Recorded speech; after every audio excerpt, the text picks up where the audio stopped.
Na srácok, így csináljatok hóembert. Így. Jó.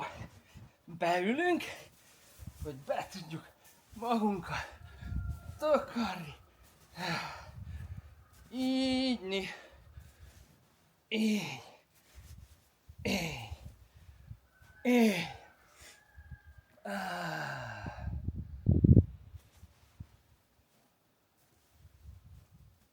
Ennyi. Hát lecsúszik. Nagyon szép napsütéses idő van. Kint most kezdődik a hajszállereknek a rendes összehúzódása, ilyenkor fájdalmat érzünk, de hát a fájdalom az van.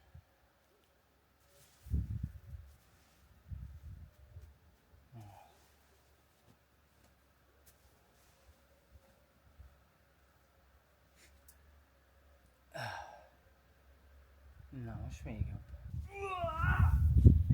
Most jön a visszamelegítés, ami pedig úgy néz ki, hogy megfeszítjük a combizmot, és légzéssel. Köszi a figyelmet, nagyon jó volt!